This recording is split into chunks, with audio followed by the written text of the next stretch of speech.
Welcome, beloved friend. Tonight, we journey together into one of the most peaceful passages in all of Scripture. Psalm 62 is a song of absolute trust, a declaration of rest, and an invitation to find your soul's deepest peace in God alone. As you settle in for sleep, allow these ancient words to wash over you like gentle waves on a quiet shore. Take a deep breath. Let your body sink into your bed. Feel the weight of the day lifting from your shoulders. Tonight is not about striving or achieving. Tonight is simply about resting in the presence of the one who never sleeps, the one who watches over you with perfect love. Close your eyes now. Let the worries of tomorrow fade into the background. This is your time to be still, to be silent before God, to let your soul find the rest it was created to experience. First reading, Psalm 62, 1-8. Listen now as we read these verses slowly, deliberately, letting each word settle deep into your spirit. From the King James Version. Truly my soul waiteth upon God. From him cometh my salvation. He only is my rock and my salvation. He is my defense. I shall not be greatly moved. How long will ye imagine mischief against a man? Ye shall be slain, all of you. As a bowing wall shall ye be, and as a tottering fence. They only consult to cast him down from his excellency. They delight in lies. They bless with their mouth, but they curse inwardly. Selah. My soul, wait thou only upon God, for my expectation is from him. He only is my rock and my salvation. He is my defense. I shall not be moved. In God is my salvation and my glory. The rock of my strength and my refuge is in God. Trust in him at all times, ye people. Pour out your heart before him. God is a refuge for us. Selah. Now from a modern translation, letting the words speak afresh. Truly my soul finds rest in God. My salvation comes from him. Truly he is my rock and my salvation. He is my fortress, I will not be shaken. How long will you assault me? Would all of you throw me down like a leaning wall, like a tottering fence? Surely they intend to topple me from my lofty place. They take delight in lies. With their mouths they bless, but in their hearts they curse. Yes, my soul, find rest in God. My hope comes from him. Truly he is my rock and my salvation. He is my fortress, I will not be shaken. My salvation and my honor depend on God. He is my mighty rock, my refuge. Trust in him at all times, you people. Pour out your hearts to him, for God is our refuge. Breathe deeply. Let these words begin their quiet work in your heart. Rest here for a moment. Selah. Pause and consider what you have just heard. God is your rock. God is your salvation. God is your refuge. And tonight, as you drift towards sleep, God is watching over you with perfect faithfulness. The story behind the song. Historical and cultural context. To truly understand the depth of Psalm 62, we must travel back in time, back to ancient Israel, back to the life of King David, the shepherd boy who became king, the warrior who became a worshipper, the man after God's own heart who penned these immortal words. The superscription of this psalm tells us it was written by David and dedicated to Jeduthun, one of the chief musicians appointed to lead Israel's worship.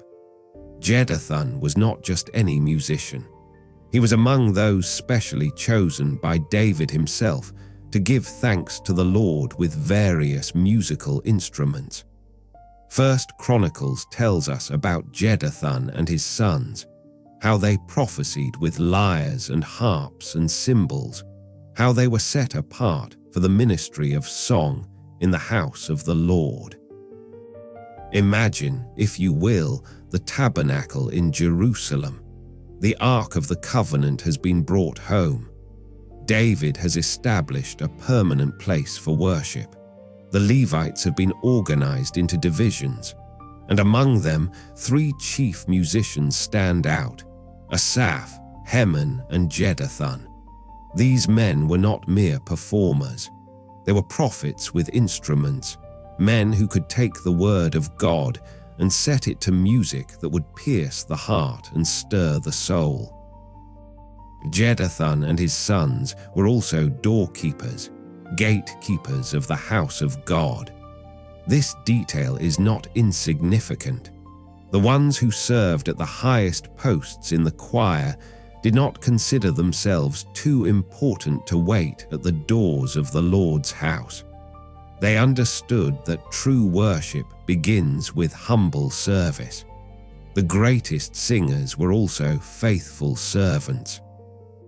When David wrote Psalm 62 and dedicated it to Jeduthun, he was entrusting these words to a man who understood both the heights of worship and the humility of service.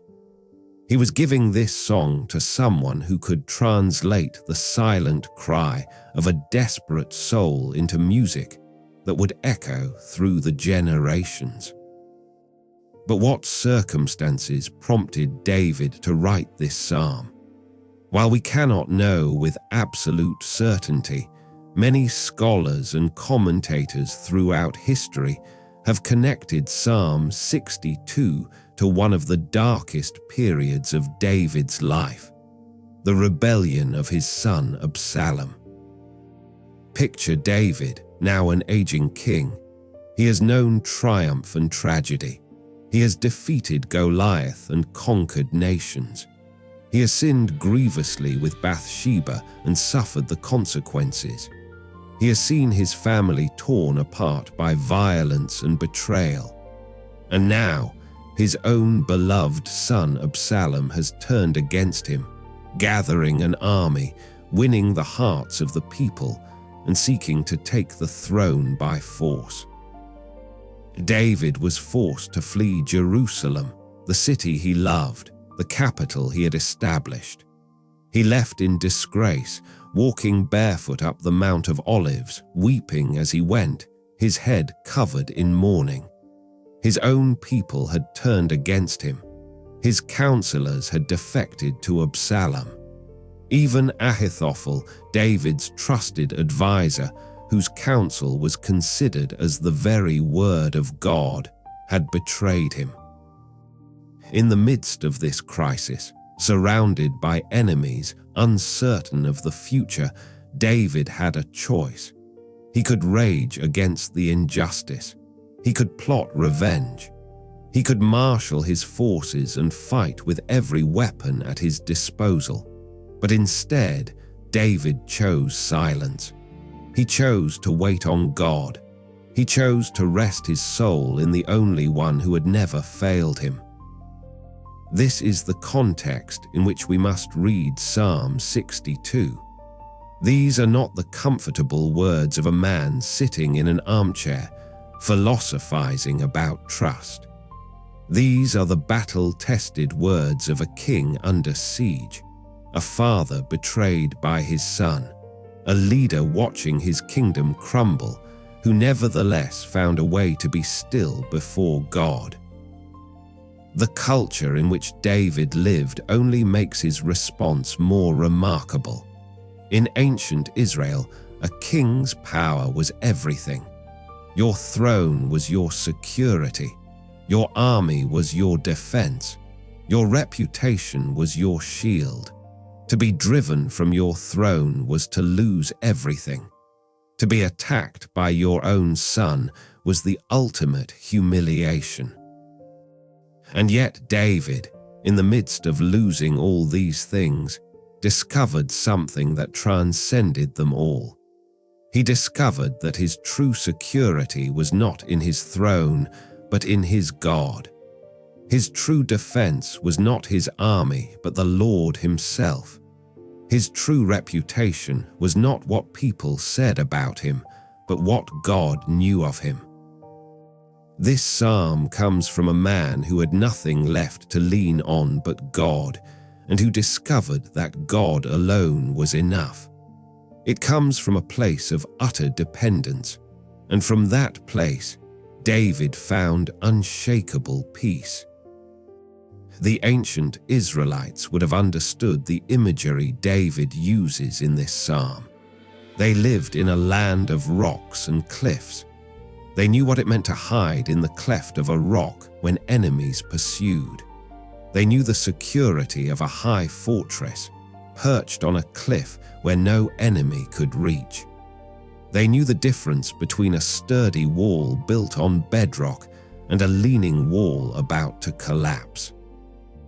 When David called God his rock, his fortress, his high tower, these were not mere metaphors.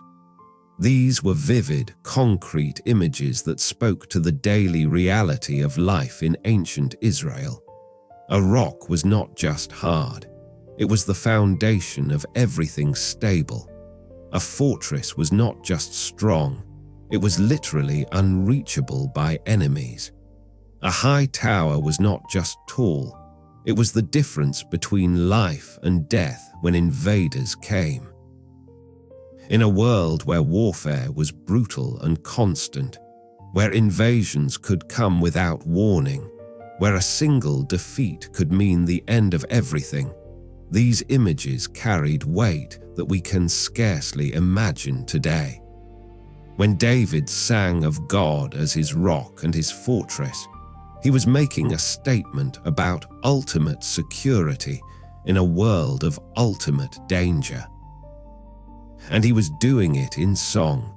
This was not a private journal entry. This was a public psalm, meant to be sung in worship, meant to be shared with the community, meant to teach God's people how to respond when everything falls apart. David was modeling for his people, and for us, what it looks like to trust God when trust is the hardest thing in the world. The ancient practice of psalm singing was itself an act of faith. In a culture without printing presses or personal Bibles, these songs were how God's word was memorized and passed down. These songs were how the community remembered who God was and what he had done. These songs were how individuals learned to articulate their own pain and hope. When David wrote Psalm 62, he was not just expressing his personal feelings. He was giving voice to the experience of every person who has ever felt betrayed, attacked, abandoned, or alone. He was teaching us how to speak to God in our darkest hours. He was showing us that it is possible, even in the midst of crisis, to find a place of rest. And he was reminding us that the God who was faithful to him will be faithful to us. The same God who sustained David when his kingdom crumbled will sustain you tonight as you face your own challenges. The same God who was David's rock and fortress can be yours. The same silent waiting that brought David peace can bring you peace. As you rest now, imagine yourself in David's position, not necessarily facing a literal rebellion, but facing whatever challenges press against your life. See yourself, like David, making the choice to be still, making the choice to wait, making the choice to let God be your defense instead of defending yourself, making the choice to rest instead of strive. This is not weakness. This is the deepest strength. This is not giving up. This is giving over. This is not surrender to your circumstances. This is surrender to the one who controls all circumstances. Breathe deeply. Let your body relax further. The story of David teaches us that even in our darkest hours, even when everyone and everything has failed us, God remains. God is there. God is faithful. God is enough. The sound of silence, understanding dumiyah. At the very heart of Psalm 62 lies a Hebrew word so beautiful, so profound, that translators have struggled for centuries to capture its full meaning in English. The word is dumiyah, and it appears in the very first verse. Truly my soul waiteth upon God. But waiteth does not quite capture it. Some translations say finds rest, others say is silent, still others say waits in silence. Each translation catches a facet of this multi-dimensional word, but none captures it entirely. Dumiyah comes from a root word that means to be silent, but this is not the silence of an empty room or a closed mouth. This is not the silence that comes from having nothing to say. This is an active silence, a pregnant silence, a silence full of expectation and trust. Imagine a child, frightened by a nightmare, running into her parents' room and climbing into their bed. She nestles between them, feeling their warmth, hearing their breathing. She does not need to speak. She does not need to explain. She simply rests there, silent, secure in their presence. That is something like dumiyah. Or picture a soldier on night watch, standing guard in the darkness. He is not asleep. He is fully alert. But he is not anxious. He is not frantic. He is watchful, attentive, calmly waiting, trusting that his commander knows what he is doing. That too is dumiyah. The word carries the sense of composure, of quiet confidence, of restful waiting. It is the opposite of the heat of spirit that would drive us to take matters into our own hands, to fight our own battles, to solve our own problems through frantic activity. Dumiyah is the soul that has learned to be still, to trust, to wait on God's timing rather than forcing its own. In ancient Hebrew thought, silence was never seen as a vacuum or an absence. Silence was presence. Silence was attention. Silence was reverence. When you were silent before someone, you were giving them the gift of your complete focus. You were acknowledging their authority. You were demonstrating your respect. To be silent before God, then, was to acknowledge His sovereignty. It was to admit that He is God and you are not. It was to confess that His ways are higher than your ways, His thoughts higher than your thoughts. It was to say, without words, I trust you, I yield to you, I wait for you. This kind of silence requires tremendous strength. It is far easier to fill the air with words, to busily try to fix things, to explain and defend and justify yourself. Silence requires you to let go of control. Silence requires you to rest in the confidence that God sees, God knows, God cares, and God will act in His perfect time. The medieval Jewish scholar Rashi offered a profound insight into dumiyah when he wrote about a related passage. He said, "The praises of infinite God can never be exhausted. Silence is His most eloquent praise, since elaboration must leave glaring omissions." Do you hear what he is saying?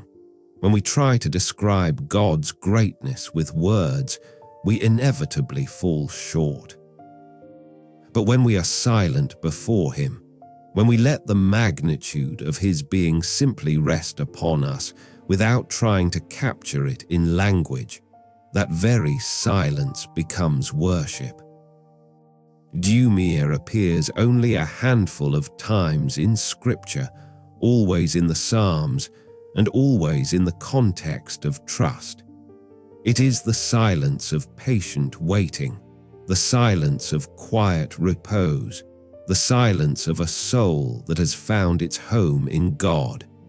It is not a passive resignation to fate, but an active resting in the character and promises of God.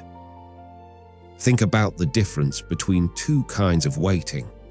There is the waiting of someone standing in line at the Department of Motor Vehicles, impatient, frustrated, checking their watch every 30 seconds, wishing they were anywhere else.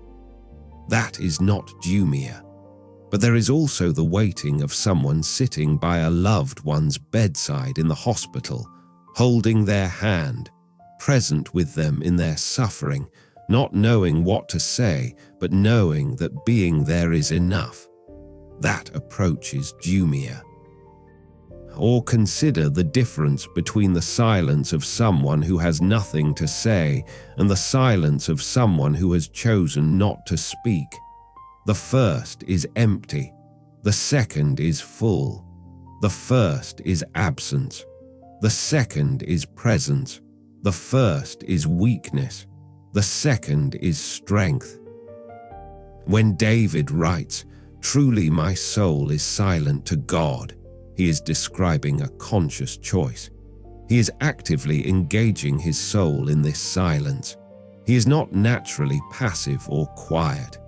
This is David, the man who killed Goliath, who led armies, who danced before the ark with all his might. This is not a man prone to silence, but he has learned the discipline of stillness before God. Notice he does not say, "My circumstances are silent." His circumstances are anything but silent. There is crisis and chaos all around him. People are plotting against him. His enemies are attacking. Nothing about his external situation is peaceful or calm. But his soul, his inner being, his deepest self, has found a place of silence and rest in God. This is the great secret of Psalm 62. You do not need your circumstances to be peaceful in order to have peace. You do not need your problems to be solved in order to rest. You can have silence in your soul even when there is storm all around you, because your silence is not based on your circumstances. Your silence is based on your God. The Hebrew word also carries connotations of trust and submission. When you are silent before someone, you are essentially saying, "I trust you to handle this. I trust you to speak when words are needed. I trust you to act when action is required. I am not going to jump ahead of you or second guess you or try to do your job for you. I am going to be still and let you be God." This is profoundly countercultural, both in David's time and in ours. Everything in us wants to be active, to be doing something, to be in control. We feel that if we are not busy solving problems, the problems will never get solved. We feel that if we do not defend ourselves, no one will defend us. We feel that if we do not push and strive and work, nothing will happen. But dumiyah calls us to a different way. It calls us to the radical trust that says God is working even when we are not. God is defending us even when we are silent. God is solving our problems even when we are still. And sometimes, the best thing we can do is simply be quiet and let Him work. This does not mean we never take action. David did not stay in hiding forever. He did eventually return to his throne. But his action, when it came, flowed out of his rest, not out of his anxiety. His response to the crisis was shaped by his trust in God, not by his fear of his enemies. He acted from a place of peace, not panic. As you lie here tonight, practice dumiyah. Let your soul be silent to God. Not silent in the sense of not speaking to him. You can pour out your heart to him, as David will later urge in this psalm. But silent in the sense of letting go of the need to figure everything out, to fix everything, to control everything. Silent in the sense of resting in his presence, trusting his character, waiting on his timing. Feel the silence surrounding you now, the quiet of the night, the stillness of your room. But even more than the external silence, feel the internal silence, the silence of a soul at rest, the silence of trust, the silence of surrender. This is dumiyah. This is what David experienced. This is what he wants you to experience too. Let your breath slow. Let your thoughts quiet. Let your fears fade. God is here. God is present. God is faithful. You do not need to do anything but rest in that reality. Be still. Be silent. Be at peace. God has this. God has you. Everything is going to be all right. Solely and alone, the power of Ak. If dumiyah is the heart of Psalm 62, then another Hebrew word is its skeleton, appearing again and again like a refrain, like a drumbeat, like a declaration that refuses to be silenced. The word is Ak, and it appears 6 times in this psalm, more than in any other psalm of similar length. Ak is a small word, just 2 letters in Hebrew, but it packs enormous punch. It is an intensifier, an emphasizer, a word that underlines and highlights what follows. Depending on the context, it can be translated as truly, surely, only, or alone. But whatever English word we use, the effect is the same. It draws attention, it creates focus, it eliminates alternatives. When David writes Ak el Elohim, only to God or God alone, he is not just making a statement, he is making an exclusive claim. He is saying that God and God alone is his hope, not God plus something else, not God as backup, not God and also his own cleverness, just God, only God, God alone. This is radical. This is countercultural. This is, in many ways, the central claim of biblical faith. The first commandment God gave to Israel was, "You shall have no other gods before me." The great confession of Israel, the Shema, declares, "Hear, O Israel, the Lord our God, the Lord is one." And now David, in the midst of crisis, is applying this theological truth to his practical situation. God alone is my rock. God alone is my salvation. God alone is my fortress. God alone is my refuge. The repetition of Ak in this psalm creates a rhythm, a structure, a mounting intensity. Listen to how it builds. Verse 1, only to God is my soul silent. Verse 2, he only is my rock and my salvation. Verse 4, they only plan to thrust him down. Verse 5, only for God my soul waits silently. Verse 6, he only is my rock and my salvation. Verse 9, surely men of low degree are only vanity. Do you hear it? This word keeps coming back, keeps hammering home the same point. God alone, Only God, nothing and no one else. This is not casual language. This is not poetic flourish.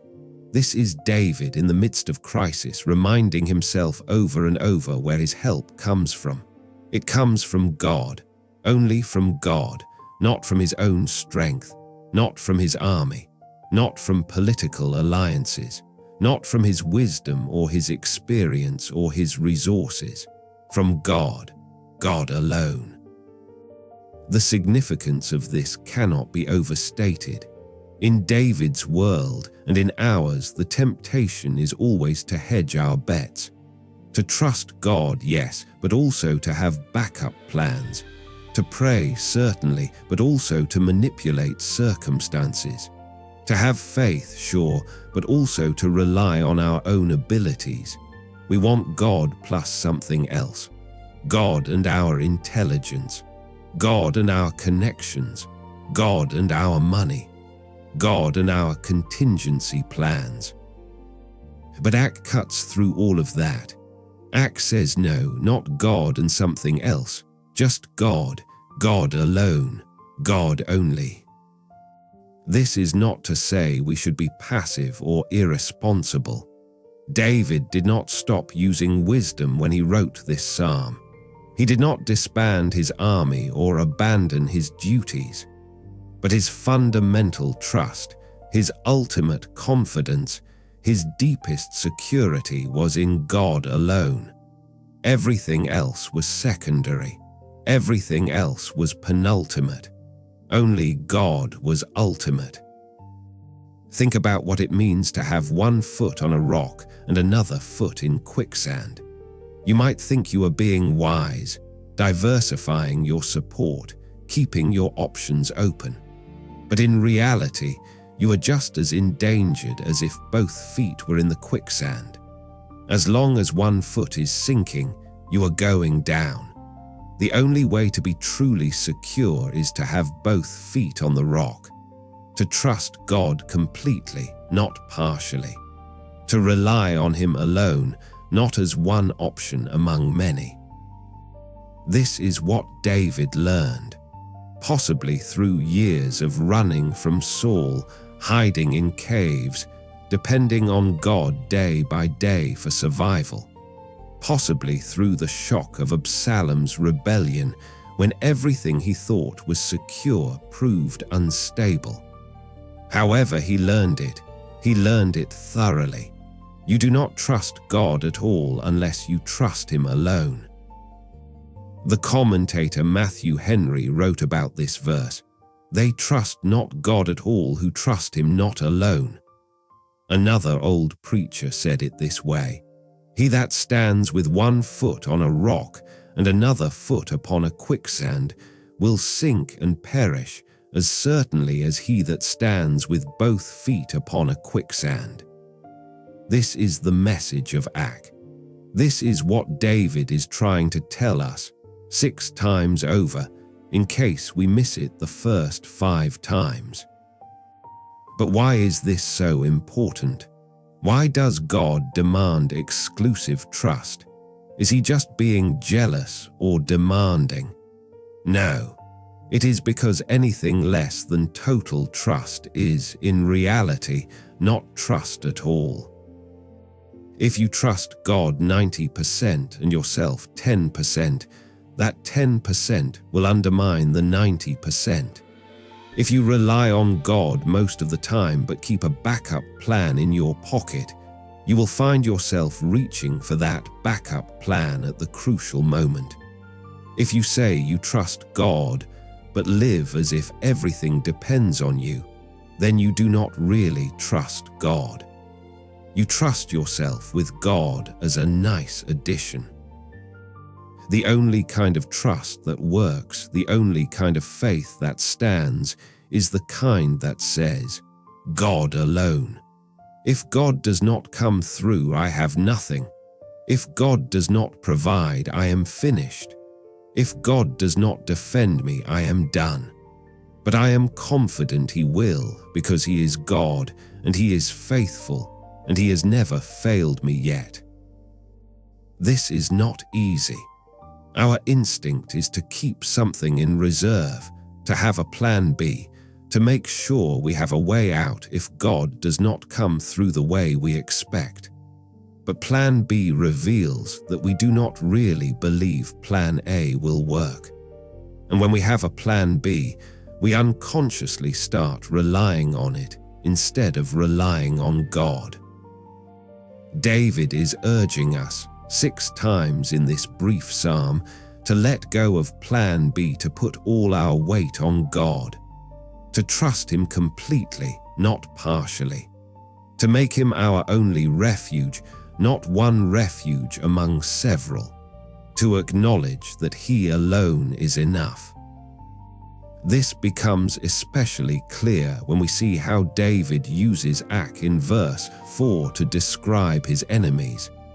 They only plan to thrust him down. His enemies are singularly focused on his destruction. Their only goal is to topple him. They have no mixed motives, no partial commitment. They are all in on their evil plan. And David is saying, in effect, if they can be so single-minded in their opposition to me, how much more should I be single-minded in my trust in God? If his enemies trust only in their schemes, he will trust only in God. If they rely solely on their lies and plots, he will rely solely on God's truth and faithfulness. They are all in on destruction. He is all in on trust. This is a challenge for us tonight as we prepare for sleep. What are the things we trust in besides God? What are our backup plans? What are the things we rely on to give us security, peace, significance, hope? Our jobs, our relationships, our health, our savings accounts, our intelligence, our abilities. None of these things are bad in themselves. God gives us these things, but they are not meant to be our ultimate trust. They are gifts from the giver, not substitutes for the giver. They are means God uses, not alternatives to God. When we make them our security instead of seeing them as expressions of God's care, we have violated the principle of Ak. We have stopped trusting God alone. Tonight, as you rest here, practice the discipline of Ak. Say to your soul as David said to his, "My soul, trust in God alone." Not in God and your own strength, just God. Not in God and your plans, just God. Not in God and other people, just God. God alone. God only. This might feel scary at first. It might feel like you are giving up control, like you are cutting the safety net, like you are stepping out onto thin air with nothing beneath you but God's promises. But here is the beautiful truth. When you trust God alone, you discover that God alone is more than enough. The rock holds, the fortress stands, the refuge provides perfect safety. And you find a peace that you never knew was possible, a peace that does not depend on circumstances, a peace that flows from the character of God Himself. Listen to David's confidence as he repeats his refrain in verses 2 and 6. First he says, "He only is my rock and my salvation. I shall not be greatly moved." Then, just 4 verses later, after reminding his soul to wait on God alone, he says it again with even more confidence. "He only is my rock and my salvation. I shall not be moved." Do you see the progression? First, not greatly moved. Then, simply, not moved. As David's trust deepens, his confidence grows. As he focuses more completely on God alone, he becomes more certain that God is enough. The more single-minded his trust becomes, the more stable he feels. This is the power of Ak. This is what happens when we stop hedging our bets and put all our weight on God. So tonight, let go. Let go of your backup plans. Let go of your contingency strategies. Let go of your need to have everything figured out. Trust God alone. Only God. God only. It is enough. He is enough. You will not be moved. Rock, salvation, fortress, the character of God. 3 times in our passage from Psalm 62, David stacks 3 words together to describe God: rock, salvation, and fortress. These are not random words. These are not poetic devices. These are carefully chosen terms that reveal the character of the God in whom David has placed his trust.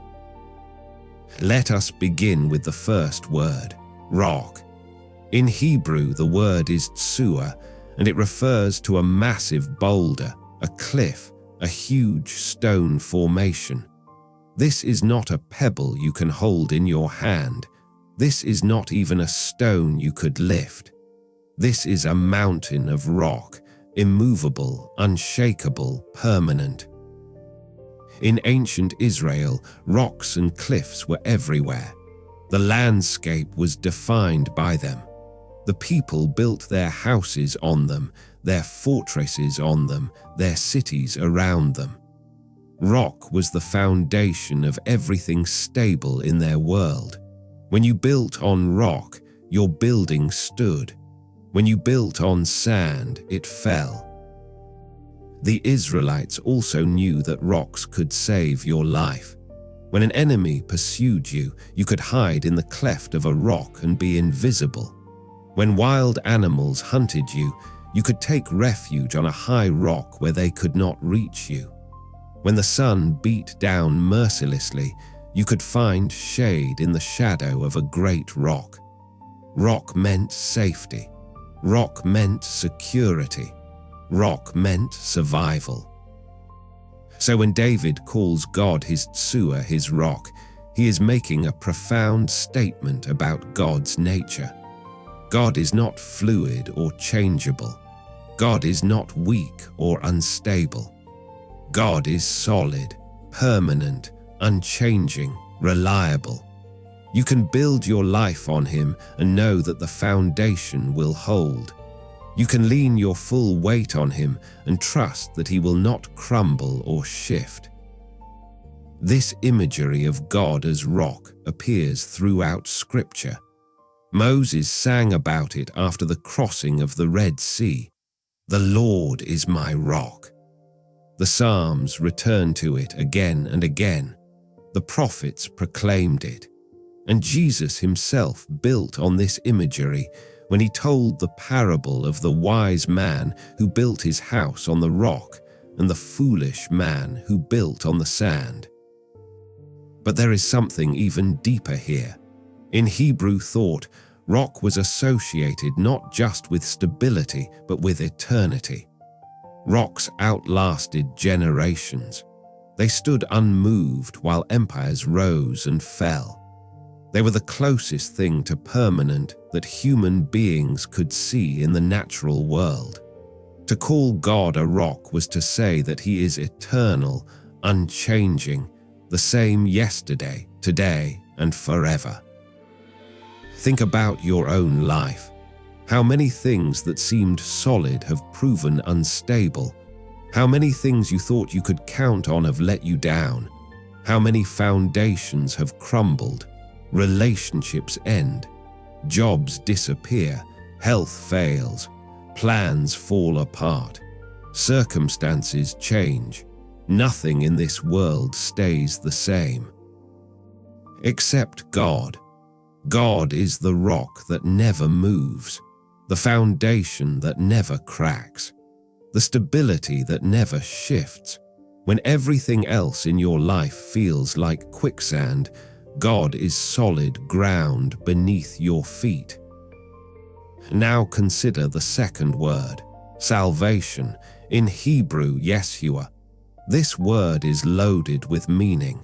It means deliverance, rescue, safety, help, victory. It is the word from which the name Jesus comes. Yeshuah, Savior, Deliverer. When David says God is his Yeshuah, he is saying that God is his rescuer. God is the one who delivers him from danger, who saves him from his enemies, who brings him safely through the crisis. This is not theoretical. David has experienced this salvation personally, repeatedly, throughout his life. God saved him from the lion and the bear when he was a shepherd boy. God saved him from Goliath when everyone else cowered in fear. God saved him from Saul's javelin, from Saul's pursuit, from countless attempts on his life. God saved him from his own sin with Bathsheba, showing mercy when judgment was deserved. And now, God would save him from Absalom's rebellion. Salvation in the Hebrew Bible is always concrete and specific. It is not just a spiritual concept. It is God intervening in real situations, in real time, to deliver his people from real danger. When David speaks of God as his salvation, he is speaking from experience. He knows what it means to be rescued by God. But Yeshuah also carries the sense of spaciousness, of being brought out into a wide place. It is not just being saved from something, but being saved to something. Being delivered from the narrow place of danger and brought into the broad place of safety and freedom. This is the full meaning of salvation, not just escape, but restoration, not just survival, but flourishing. Think about the times God has saved you. Maybe not from physical danger, though perhaps that too, but from despair, from sin, from destructive patterns, from wrong decisions, from the consequences you deserved, from situations that seemed hopeless. God has been your Yeshuah. God has been your rescuer, and he will be again. The third word is misgab, which is translated as fortress, defense, or high tower. This word refers to a place that is inaccessibly high, a stronghold built on a cliff or mountain peak where enemies cannot reach. In ancient warfare, such fortresses were crucial for survival. When enemies invaded, the people would flee to the misgab, to the high place where they could not be touched. The beauty of a misgab was that you did not have to fight when you were in it. The height itself was your defense. Your enemies could see you, they could rage against you, they could wish you harm, but they could not reach you. You were simply out of their reach, safe by virtue of being high above them. When David calls God his misgab, he is saying that God is his inaccessible refuge. In God, David is lifted above his enemies. Not literally, of course, but spiritually and practically. His enemies may plot against him, may lie about him, may try to destroy him, but they cannot touch what matters most because he is hidden in God. This is such a powerful image for us. We face enemies too, maybe not armies with swords, but forces that seek to destroy us nonetheless. Fear, anxiety, depression, temptation, accusation, circumstances beyond our control. These enemies can feel overwhelming, unstoppable. But when we are in God, we are in the misgab. We are in the high tower. We are lifted above what threatens us, not because we are strong enough to fight, but because we are high enough to be out of reach. Our safety comes not from our own defense, but from our position in God. Notice how David combines these three images: rock, salvation, fortress. Together they give us a complete picture of God's character and God's relationship to his people. God is the rock beneath us, giving us a firm foundation to stand on. God is the salvation around us, delivering us from danger. God is the fortress above us, lifting us out of reach of our enemies. Beneath, around, above. Foundation, deliverance, refuge, stability, rescue, protection. This is the God we serve. This is the God in whom we trust. This is the God who watches over you tonight as you sleep. And notice something else. David repeats these three words twice in our passage, in verses 2 and 6, almost word for word. He only is my rock and my salvation. He is my fortress.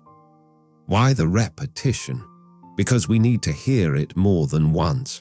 Because in crisis, we forget. Because when we are afraid, we need to remind ourselves of who God is. David is preaching to himself.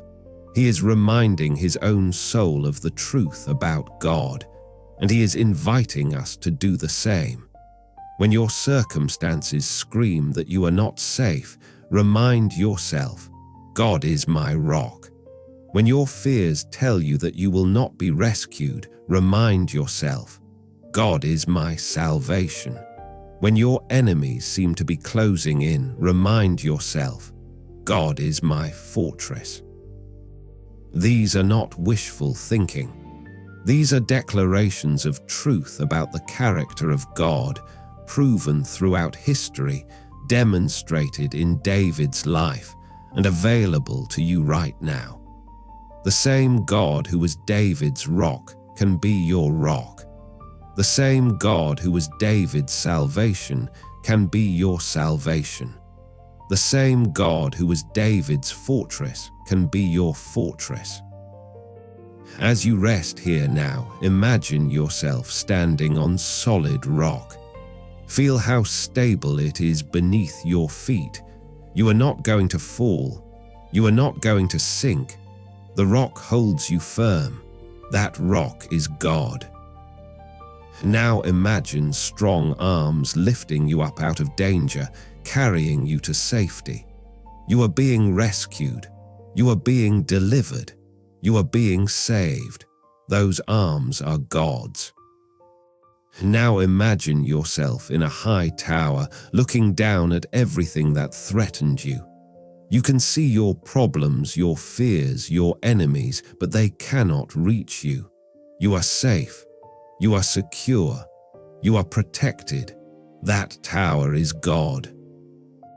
Rock beneath you, salvation around you, fortress above you. This is your reality when you are in God. This is what it means to trust in Him. This is why David could sleep peacefully even when his own son was trying to kill him. This is why you can sleep peacefully tonight, no matter what you are facing. The God who was faithful to David is faithful to you. The God who never failed David will never fail you. He is your rock. He is your salvation. He is your fortress. And in Him, you are completely, eternally, unshakably safe. Facing opposition, enemies, lies, and leaning walls. In verses 3 and 4 of our psalm, David shifts his focus from God's character to his enemy's character. He has been declaring who God is. Now he confronts who his enemies are. And in doing so, he gives us a masterclass in how to respond to opposition while maintaining trust in God. How long will ye imagine mischief against a man? David asks. Ye shall be slain, all of you, As a bowing wall shall ye be, and as a tottering fence. The Hebrew here is vivid and powerful. The word for imagine carries the sense of plotting, scheming, devising evil plans. David's enemies are not passively hostile. They are actively, deliberately working to destroy him. They are having meetings, forming strategies, coordinating their attacks. This is premeditated malice. And David asks them, "How long? How long will you keep this up? How long will you pursue this course? Do you not see where it leads?" The question implies that their efforts are futile, that they are wasting their energy on something doomed to fail. Then comes the remarkable image. You are like a leaning wall, like a tottering fence. In other words, you think you are strong, but you are already collapsing. You look formidable, but you are structurally unsound. You present yourselves as solid, but you are about to fall. This is brilliant psychological insight.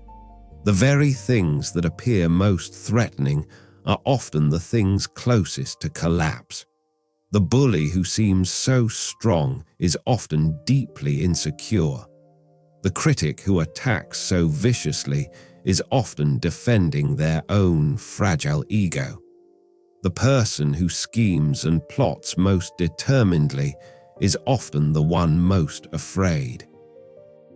A leaning wall looks like a wall. From a distance, it might even look solid.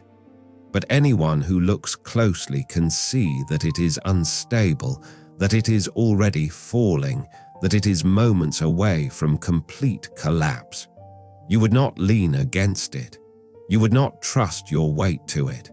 You would not shelter behind it, because even though it is still standing, it is already defeated. This is how David sees his enemies. They look powerful. They look threatening. They certainly feel threatening to him. But he knows that anything built against God is a leaning wall. It may stand for a moment, but it is already falling. It may seem solid, but it is fundamentally unsound. It cannot last. Now notice what David does not do. He does not fight back with their weapons. He does not answer lies with lies. He does not respond to their scheming with his own scheming. He simply states the truth about their condition and returns to his trust in God.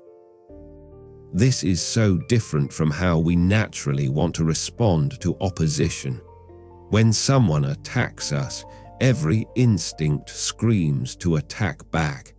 When someone lies about us, we want to defend ourselves vigorously. When someone schemes against us, we want to out-scheme them. But David models a different way. In verse 4, David gets even more specific about his enemies' tactics. They only consult to cast him down from his excellency. They delight in lies. They bless with their mouth, but they curse inwardly. 3 characteristics of his enemies emerge here. First, they are united in their goal, to cast him down from his position. They want him removed from the throne, stripped of his authority, robbed of his dignity. This is their singular focus, their only consultation. Everything they do is aimed at this one objective. Second, they delight in lies. The Hebrew word for delight suggests taking pleasure in something, finding joy in it. These are not reluctant liars, forced by circumstances to bend the truth.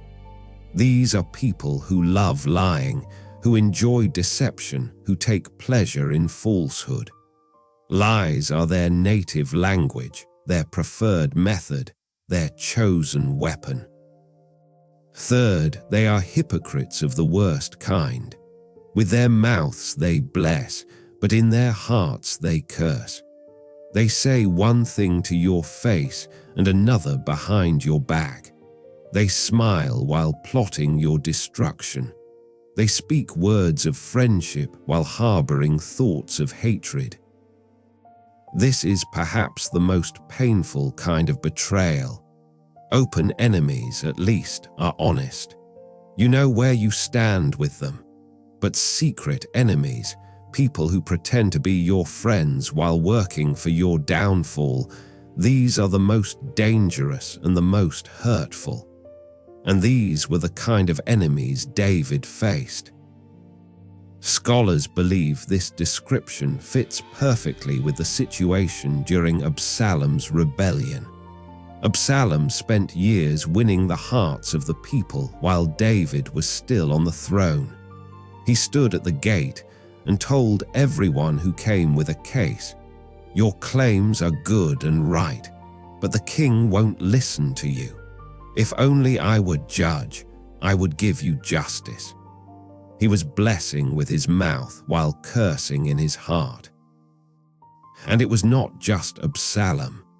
Many of David's counselors, his advisors, people he had trusted, joined the rebellion. They probably expressed loyalty to David's face while already committed to Absalom in their hearts. They blessed with their mouths while cursing inwardly. How did David handle this? Look again at the psalm. After describing his enemies in verses 3 and 4, what does he do in verse 5? He does not plot revenge. He does not devise counter-strategies. He does not even defend himself. Instead, he turns back to God. "My soul, wait thou only upon God, for my expectation is from him." This is the key. David refuses to let his enemies determine his response. He refuses to be drawn down to their level. He refuses to fight their battle on their terms. Instead, he returns to his foundation, to his rock, to his trust in God. This is not weakness. This is the ultimate strength. It takes no strength to respond to evil with evil, to answer lies with lies, to match curse for curse. That is the easy way, the natural way, the way of the leaning wall. But to respond to evil with trust in God, to answer lies with silence before God, to meet curses with confidence in God's vindication, this requires supernatural strength. This requires faith. This requires the kind of character that only comes from long experience with God's faithfulness. The image of the leaning wall also carries a warning for us. When we respond to opposition in our own strength, when we fight back with the same weapons used against us, when we let our enemies drag us down to their level, we become leaning walls ourselves. We may look strong in the moment, but we are structurally unsound. We are already falling. We have abandoned the rock to stand on sand. But when we respond like David, when we return to God, when we wait in silent trust, when we let God be our defense instead of defending ourselves, then we stand on the rock. We are not leaning. We are not tottering. We are stable, secure, unmovable, because we are founded on God Himself. Think about the opposition you face in your own life. Maybe not a literal conspiracy to overthrow you, but opposition nonetheless. People who misunderstand you. People who criticize you unfairly. People who lie about you. People who say one thing to your face and another behind your back. People who are working, consciously or unconsciously, against your well-being. How do you respond? Do you fight back with their weapons? Do you defend yourself constantly? Do you scheme against them as they scheme against you? Or do you, like David, return to God? Do you let God be your defense? Do you trust that leaning walls eventually fall while the rock stands forever? This does not mean you never take appropriate action. David did not stay passive forever. He did eventually return to Jerusalem. He did reassume his throne. But his action, when it came, flowed from his trust, not from his fear or anger. He acted as God directed, not as his enemies provoked. As you rest tonight, release your enemies to God. Stop trying to manage what people think of you. Stop trying to defend yourself against every criticism. Stop trying to correct every lie. Let it go. Let God handle it. Trust that He sees, He knows, and He will act at the right time. The leaning walls in your life will fall on their own. You do not need to push them. In fact, if you push them, you might get hurt when they collapse. Just step back, stand on the rock, wait on God, and watch as everything built against God eventually crumbles. You are not a leaning wall. You are standing on the rock, and the rock does not move. The rock does not fall. The rock stands forever. So you, standing on the rock, will stand forever too. Pouring out your heart, the call to complete transparency. In verse 8, David issues one of the most beautiful and liberating invitations in all of Scripture. Trust in Him at all times, ye people. Pour out your heart before Him. God is a refuge for us. The phrase, pour out your heart, is rich with meaning in Hebrew. The word for pour out is shafak, and it means exactly what it sounds like. To pour out, to spill out, to empty completely. It is the word used when water is poured from a jar or wine is poured from a wineskin. It suggests holding nothing back, emptying everything out, complete and total release. Your heart in Hebrew thought is not just your emotions. Your heart is the center of your entire being. Your thoughts, your feelings, your will, your desires, your fears, your hopes, your memories, your plans. Your heart is you, the deepest you, the you that no one else fully sees. And David is saying, pour it all out before God. Empty it all out. Hold nothing back. This is a radical invitation. In most of our relationships, we are careful about what we reveal. We manage our image. We edit our thoughts before we speak them. We present the version of ourselves we want others to see. We fear that if people really knew what was in our hearts, they would reject us, judge us, or abandon us. But with God, David says, you can pour it all out. Everything, the good and the bad, the beautiful and the ugly, the noble and the shameful, the confident and the fearful, the loving and the hateful, all of it. Every thought, every feeling, every desire, every fear, pour it out before Him. Why can we do this? Because God is a refuge for us. The word for refuge here is matse, which means a shelter, a place of trust, a hiding place. God is not a judge waiting to condemn you when you reveal your heart. God is a refuge, a safe place, a shelter where you can be completely honest because you are completely loved. This is one of the most countercultural aspects of biblical faith. Most religions encourage hiding from God, covering up before God, presenting your best self to God.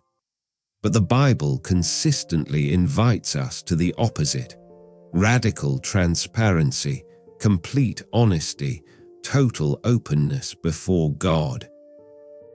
Look through the Psalms and see how often the psalmists pour out their hearts before God. They do not edit. They do not sanitize.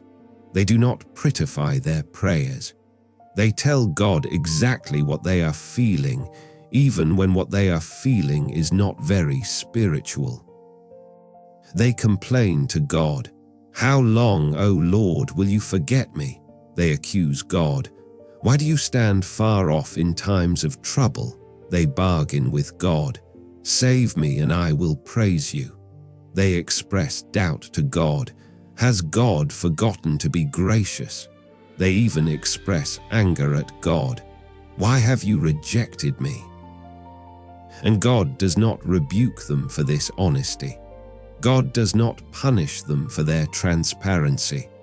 God welcomes it, because God knows that honest relationship, even honest struggle, is better than false piety. God would rather have your real doubts than your fake faith. God would rather have your honest anger than your pretend peace. David models this throughout the Psalms. In Psalm 22, he pours out his feeling of abandonment. My God, why have you forsaken me?" In Psalm 13, he pours out his impatience. "How long, O Lord, will you forget me forever?" In Psalm 42, he pours out his depression. "Why are you cast down, O my soul?" David brings it all to God. And because he brings it all to God, God can work with it all. God can comfort his sorrows. God can answer his questions. God can heal his wounds. God can redirect his thoughts. But none of this can happen if David pretends everything is fine, if he puts on a brave face, if he tells God what he thinks he is supposed to say instead of what he actually feels. The invitation to pour out your heart is also an invitation to release. When you pour something out, you are not holding it anymore. It is no longer in your container. It has been transferred somewhere else. When you pour out your heart to God, you are releasing what you have been carrying. You are letting go of what you have been holding. You are transferring your burdens from your shoulders to His. This is what we see in Psalm 62. David is carrying a heavy load. His son has betrayed him. His kingdom is in crisis. His enemies are plotting against him. People he trusted have turned on him.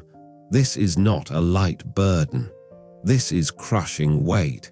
And David's response is to pour it all out to God. Notice the timing.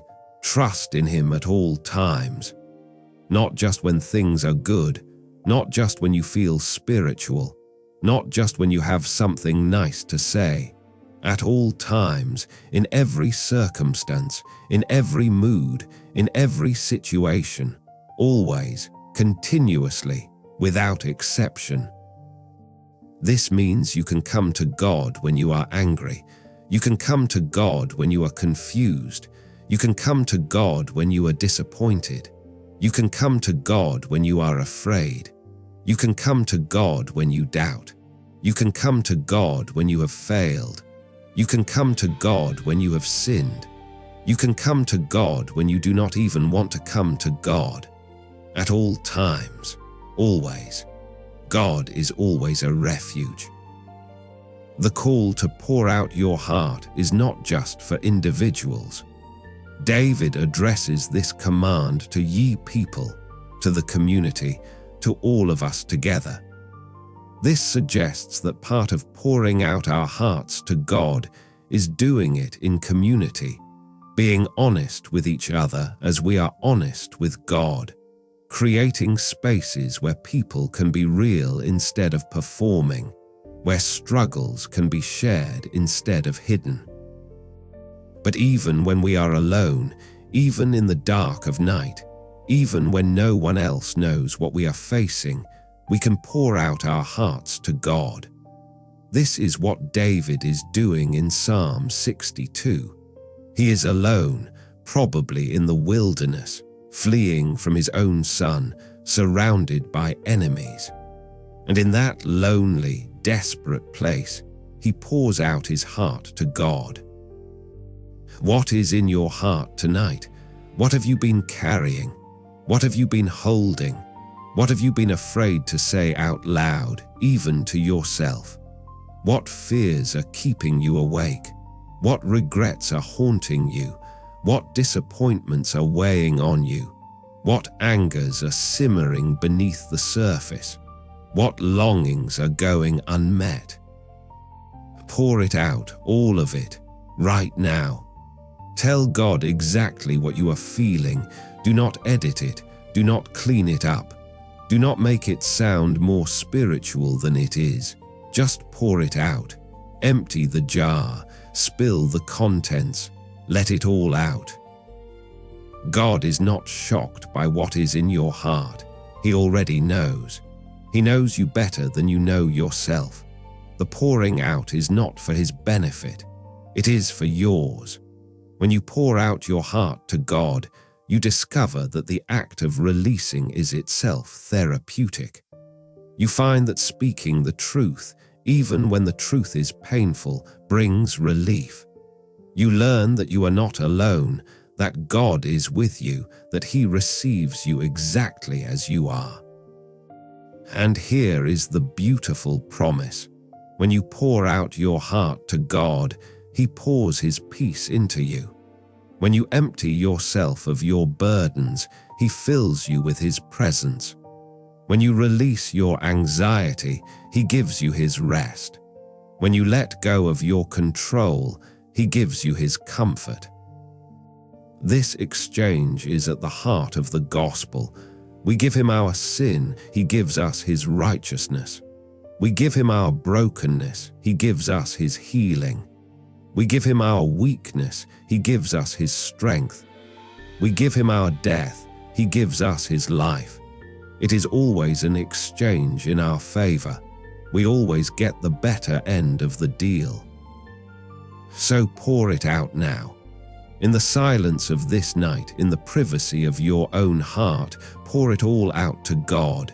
He is listening. He cares. He receives you. He welcomes you. He loves you. And he is your refuge at all times, in all things, forever. Let the tears flow if they need to flow. Let the words come if they need to come. Let the silence speak if words will not.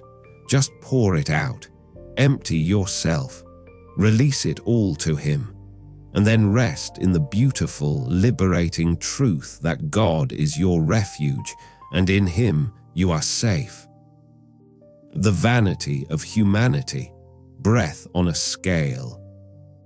After calling us to pour out our hearts to God, David turns his attention to a sobering reality, the fundamental inadequacy of trusting in human beings instead of God.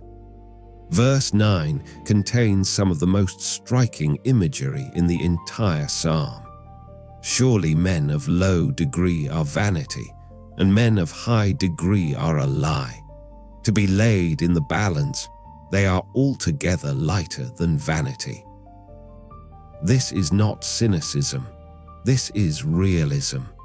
David is not saying that human beings have no value.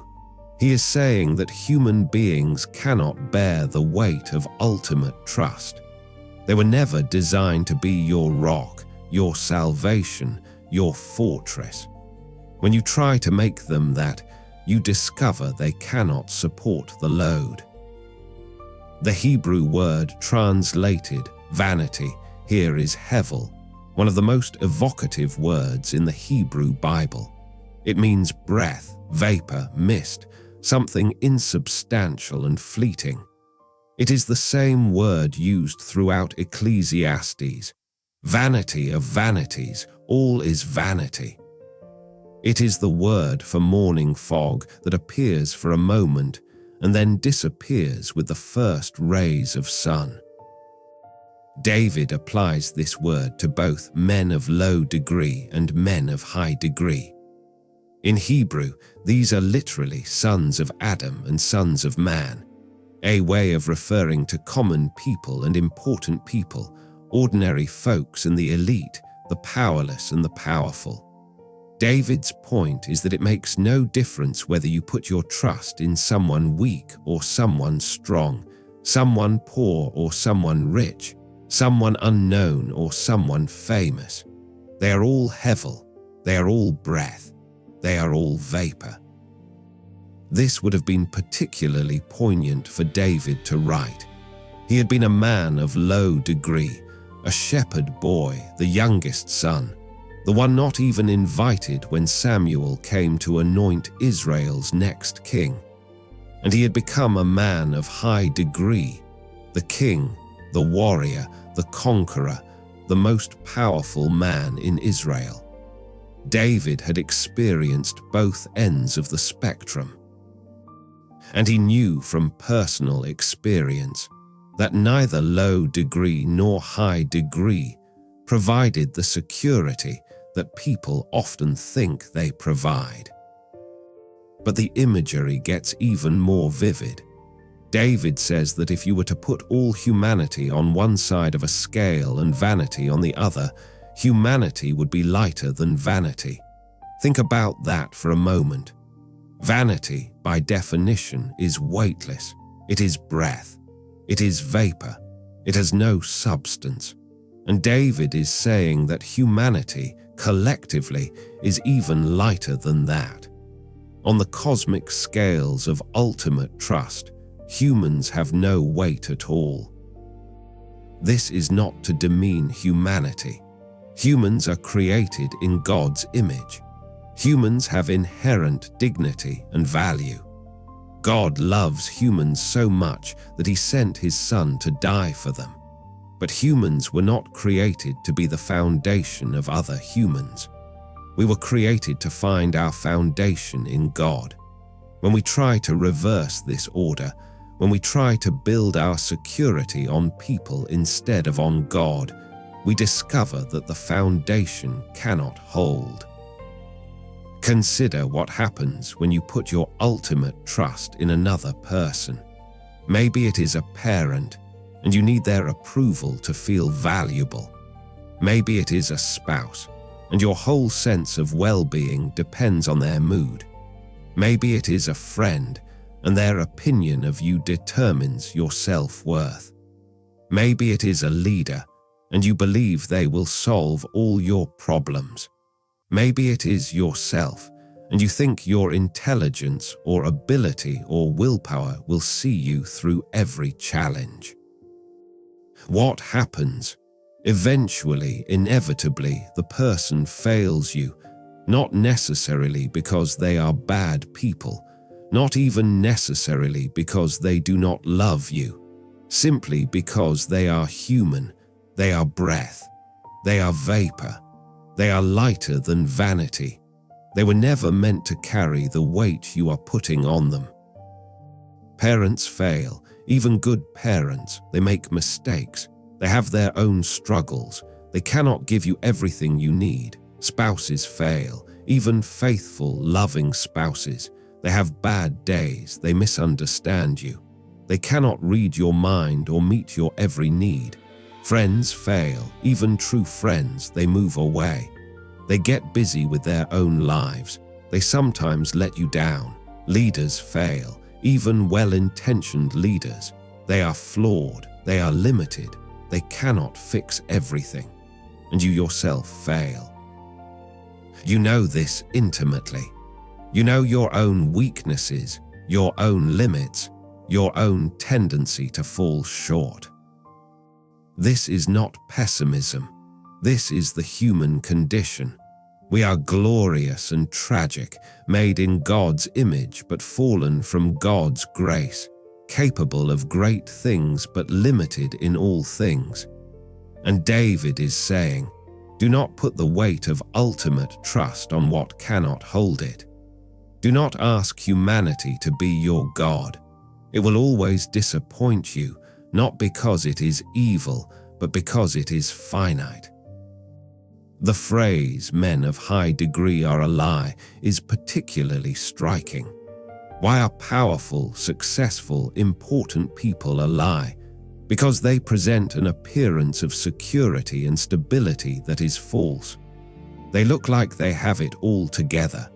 They seem invincible. They project confidence and control. But it is an illusion.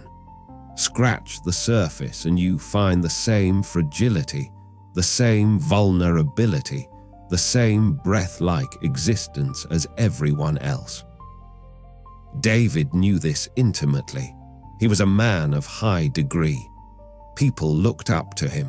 People trusted him. People thought he had all the answers. But David knew better. He knew his own heart. He knew his own failures. He knew his own limitations. He knew that despite his crown and his throne and his armies, he was still just a man, hevel, breath, lighter than vanity. This is why, in the midst of crisis, David did not trust in his own position or power. He did not say, "I am the king, I can handle this." He did not say, "I have armies, I can fight this." He did not say, "I have wisdom and experience, I can figure this out." Instead, he said, "My soul finds rest in God alone. Only God is my rock and my salvation." The metaphor of the scales is powerful. In ancient markets, scales were used to weigh goods and verify their value. If something looked valuable but proved to be light on the scales, it was exposed as worthless. David is saying that when you put humanity on the scales of ultimate trust, when you weigh whether human beings can provide the security and salvation you need, they prove to be utterly without weight. This is not an invitation to misanthropy or isolation.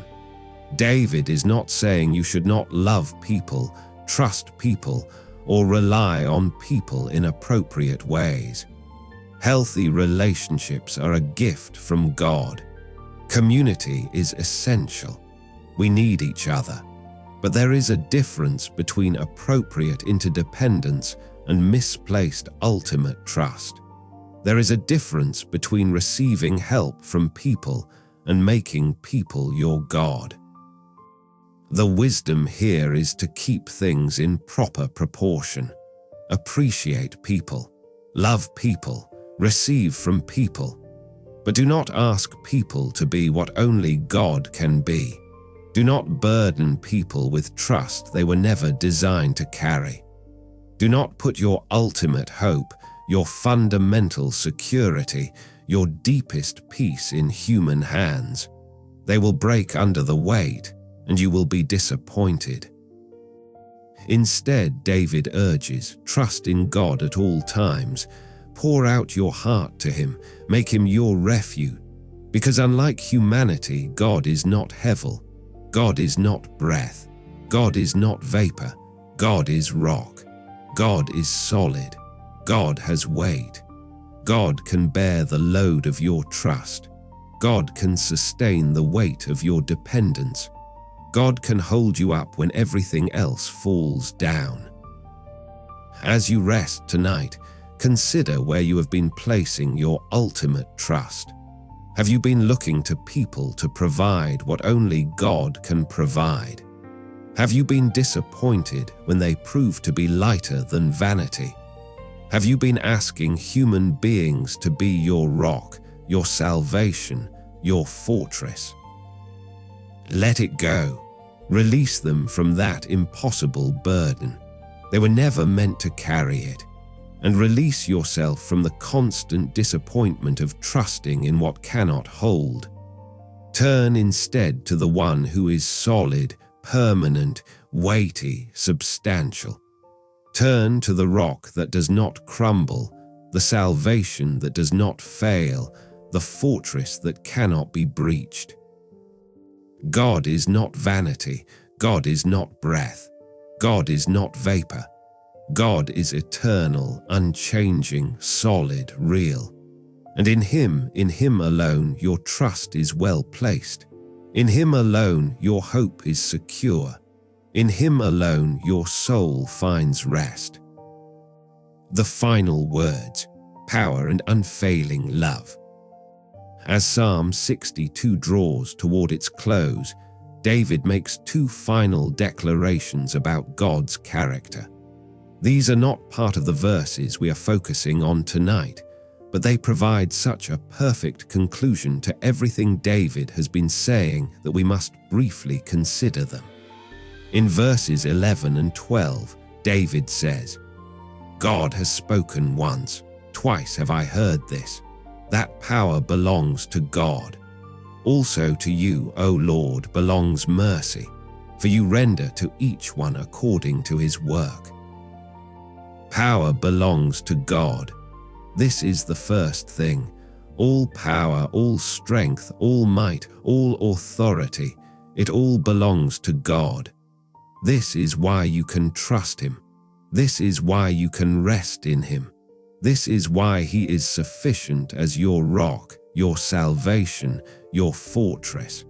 Because He has the power to protect you, to save you, to defend you. When David was fleeing from Absalom, he was not fleeing to a God who meant well but could not help. He was not trusting in a deity who wished him well but lacked the power to intervene.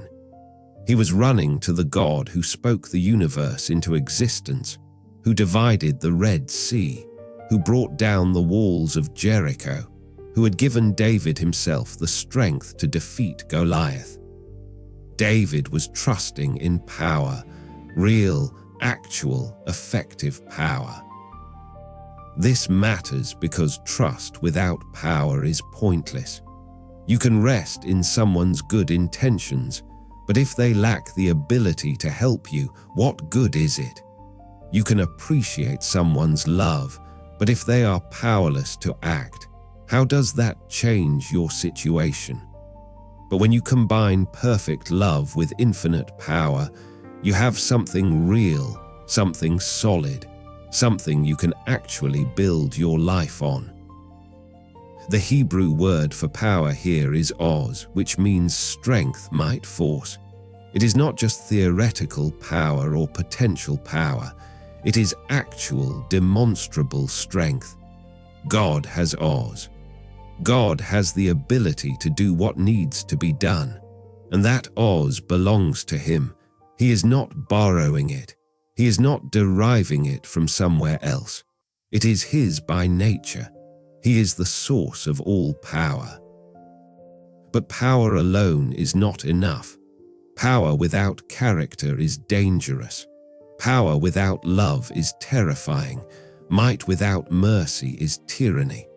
And so David immediately adds the second thing. Also to you, O Lord, belongs mercy. The word translated mercy here is cheesed, one of the richest and most beautiful words in the Hebrew Bible.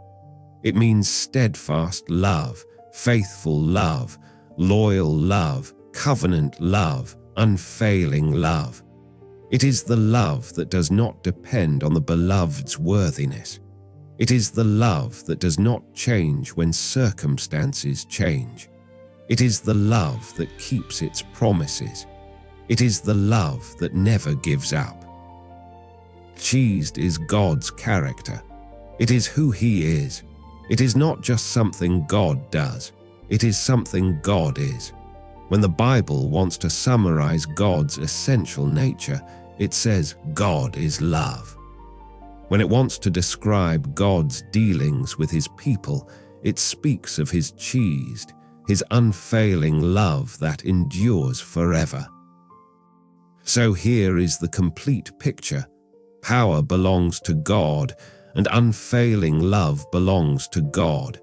Infinite strength and eternal love. Perfect ability and perfect character. Complete might and complete mercy. This is the God in whom David is trusting. This is the rock on which David is resting.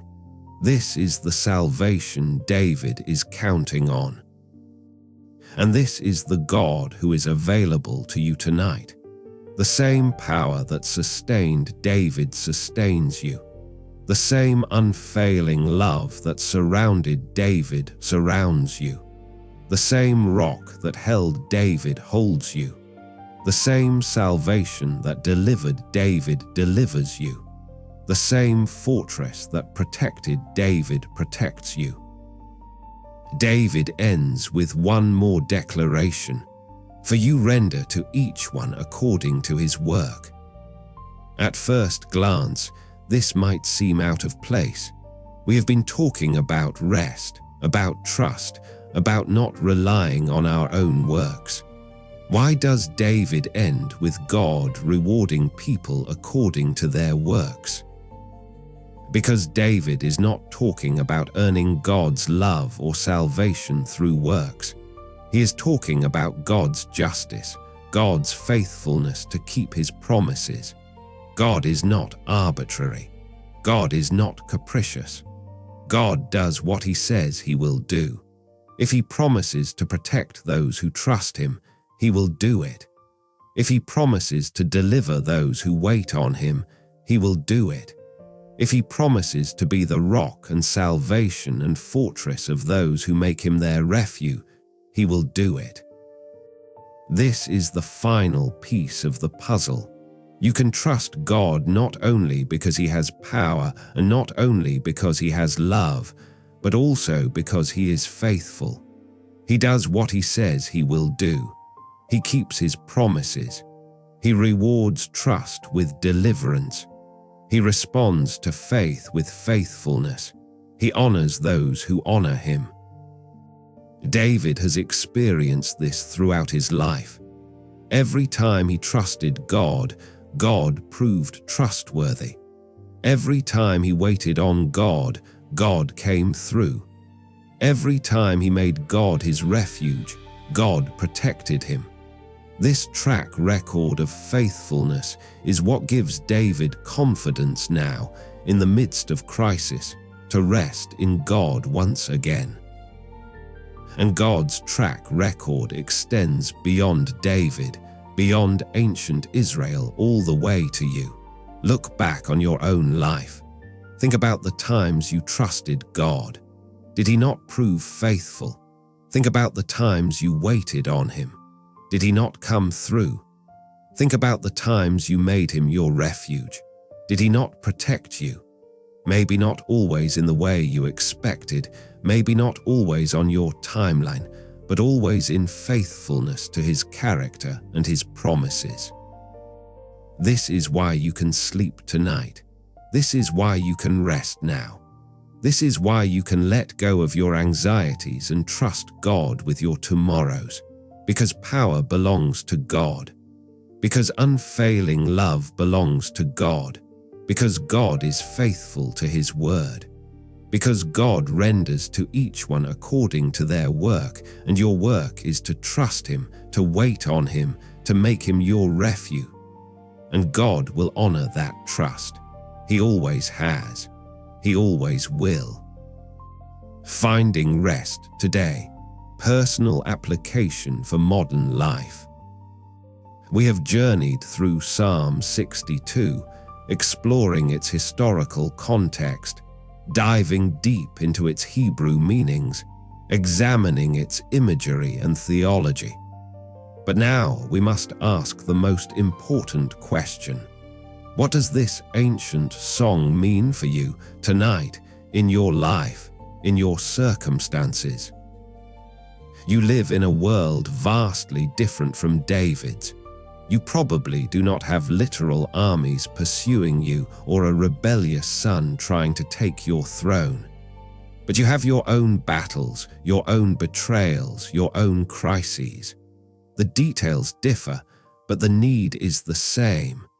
You need a rock, you need salvation, you need a fortress. You need rest for your weary soul.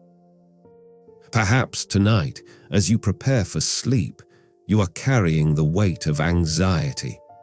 Maybe it is about your job, your finances, your health, your relationships. Maybe you are worried about tomorrow's challenges or haunted by today's failures. Maybe you are afraid of what might happen or grieving what has already happened. The specifics do not matter. What matters is that you are tired and you need rest.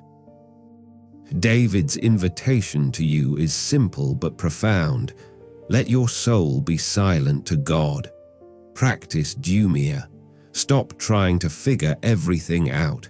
Stop rehearsing your problems. Stop planning your defenses. Stop trying to control outcomes. Just be still. Just be quiet. Just rest in God's presence. This is harder than it sounds. Your mind wants to race. Your thoughts want to spiral. Your fears want to speak loudly. The discipline of silence requires you to gently, persistently bring your attention back to God, not to analyzing your problems, not to imagining worst-case scenarios, not to devising solutions, just to God, to His character, to His presence, to His faithfulness. One practical way to practice this is to follow David's example in this psalm. When your mind starts to wander toward worry, bring it back by declaring truth about God. God is my rock. I shall not be moved. God is my salvation. I will be delivered. God is my fortress. I am safe. These are not magical incantations. These are truth declarations that refocus your attention on what is real and solid and sure. Another aspect of finding rest today is learning to identify where you have been trusting in vanity, in breath, in what is lighter than vapor. Maybe you have been trusting in your job to provide your security. What happens if you lose that job? Maybe you have been trusting in your relationship to give you worth. What happens if that relationship changes? Maybe you have been trusting in your health to sustain you. What happens when health fails? Maybe you have been trusting in your savings to protect you. What happens in economic collapse? None of these things are bad. Jobs, relationships, health, and savings are all good gifts from God. But they are not God. They are not your rock. They are not your salvation. They are not your fortress. When you try to make them that, you set yourself up for anxiety because deep down you know they are fragile, they can change, they can fail. They are breath. They are vapor. The path to peace is not to have perfect circumstances. David did not have perfect circumstances when he wrote Psalm 62. The path to peace is to shift your ultimate trust from circumstances to God. To let God be your rock while everything else shifts. To let God be your salvation while everything else fails. To let God be your fortress while everything else crumbles. This shift happens not once but continuously. It is not a decision you make one time and then it is done. It is a daily, sometimes moment by moment, choice to return to God, to wait on God, to trust God alone. Every time anxiety rises, you return. Every time fear speaks, you return. Every time circumstances shake, you return. Back to the rock, back to the salvation, back to the fortress, back to God alone. David also invites you to pour out your heart to God. This is crucial. Finding rest in God does not mean pretending everything is fine. It does not mean putting on a spiritual mask. It does not mean denying your real feelings. It means bringing your real feelings, your actual situation, your honest struggles to God and releasing them to Him. Right now, before you sleep, take a moment to pour out your heart. Tell God what you are really feeling, Not what you think you should feel, not what sounds spiritual, what you actually feel. Are you angry? Tell him. Are you scared? Tell him. Are you disappointed? Tell him. Are you confused? Tell him. Are you exhausted? Tell him. He can handle it. He wants to hear it. He is your refuge. And as you pour out your heart, practice releasing. Imagine yourself literally pouring out the contents of your heart like water from a jar. See it flowing out. Feel it leaving you. Watch it being transferred to God. And then, in the empty space left behind, invite God's peace to fill you, His presence to surround you, His love to sustain you. One of the most powerful applications of Psalm 62 for modern life is learning to respond to opposition the way David did. You face opposition too. Maybe not people plotting to overthrow you, but people who criticize you unfairly, who misunderstand you, who work against you, who speak one thing to your face and another behind your back. The temptation is always to defend yourself, to strike back, to prove them wrong, to win the argument. But David models a different way. Return to God. Be silent before God. Let God be your defense. Trust that leaning walls fall on their own. You do not need to push them. You do not need to fight every battle. You do not need to correct every misunderstanding. You can rest in the confidence that God sees, God knows, and God will vindicate you in His time. This is profoundly freeing. So much of our anxiety and exhaustion comes from trying to manage what people think of us, trying to control our reputation, trying to defend ourselves against every criticism.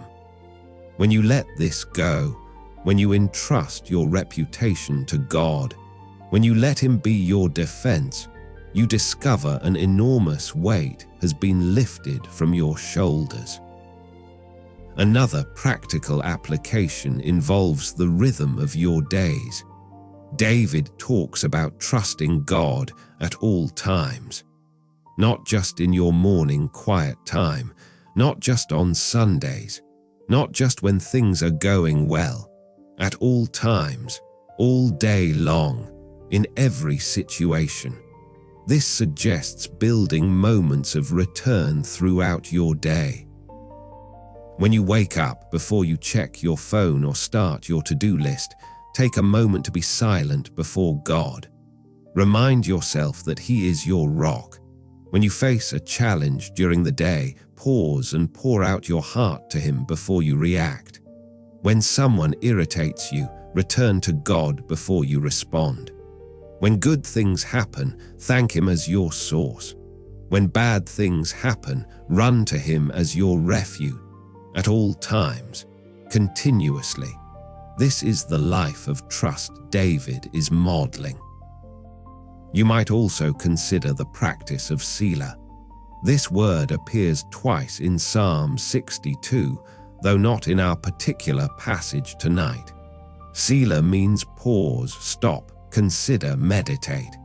It is a musical notation in the Psalms, indicating a moment to stop singing and just let the truth sink in. You need Selah moments in your life, moments where you pause the activity, stop the noise, and just let truth settle into your soul. You can build Selah into your day. Maybe it is a few minutes of silence in your car before you go into work.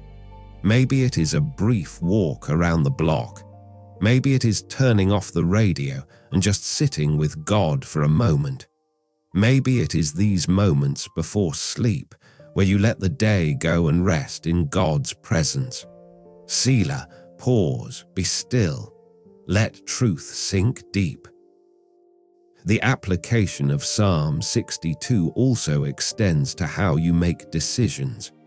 When you face a choice, where do you turn first? Do you immediately start weighing pros and cons with your own wisdom?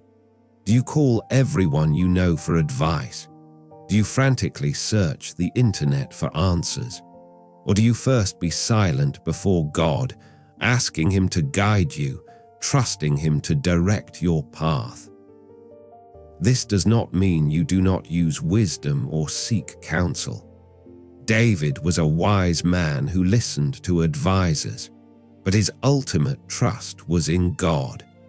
His foundation was God's guidance, not human wisdom.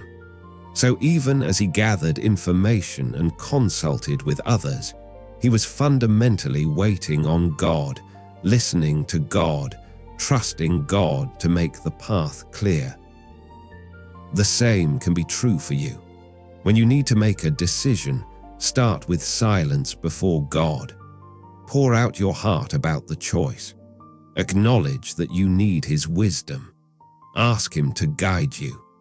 And then, as you gather information and seek counsel, do it all with an underlying trust that God is leading you, that He will make the right path clear, that your security does not depend on making the perfect choice, but on trusting the perfect God.